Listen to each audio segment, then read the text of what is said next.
धार्मिक आधार पर बने पर्सनल लॉ को खत्म करने की बाबा साहब ने जोरदार वकालत की थी।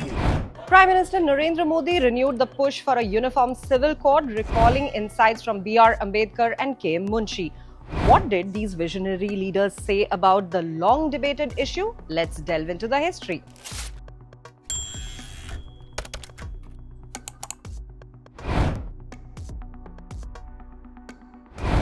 During a Lok Sabha discussion on India's constitution, Prime Minister Narendra Modi emphasized the need for a uniform civil code. He highlighted that both Dr. B.R. Ambedkar and K. Munshi strongly supported the idea of ending religion-based personal laws. Modi called UCC a vital step towards national unity and modernization. Listen in to what he had to say. और बाबा साहब आम्बेडकर ने कहा था, जो लोग संविधान को समझते नहीं है, देश को समझते नहीं है, सत्ता भूख सेवा कुछ पड़ा नहीं है, उनको पता नहीं है बाबा साहब ने क्या कहा था।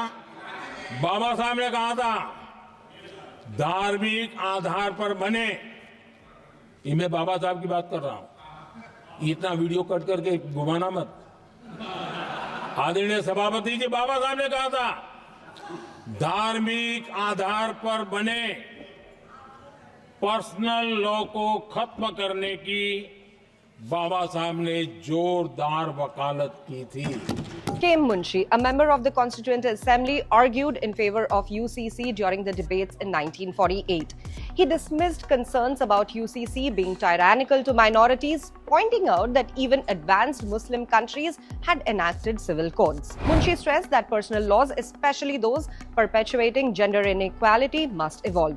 He stated, and I quote, "If personal laws are sacrosanct, equality for women will remain a distant dream." For Munshi, UCC was essential to build a strong and unified nation free from isolationist ideologies. Munshi also linked UCC with national unity. He said, and I quote, "There is one important consideration which we have to bear in mind, and I want my Muslim friends to realize this, that the sooner we forget this isolationist outlook on life, it will be better for the country. Religion must be restricted to spheres which legitimately appertain to religion, and the rest of life must be regulated, unified and modified in such a manner that we may evolve as early as possible a strong and consolidated nation." I hope our friends will not feel that this is an attempt to exercise tyranny over a minority. It is much more tyrannous to the majority.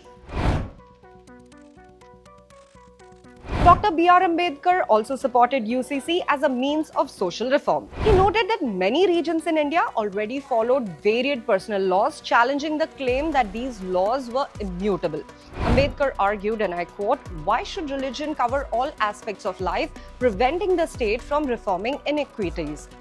While advocating for state power to legislate on personal laws, he assured communities that reforms would respect their sentiments. He added, and I quote, "Having said that, I should also like to point out that all that the state is claiming in this matter is a power to legislate. Therefore, no one need be apprehensive of the fact that the state has the power. The state will immediately proceed to execute or enforce that power in a manner that may be found to be objectionable by the Muslims or by Christians or by any other community in India."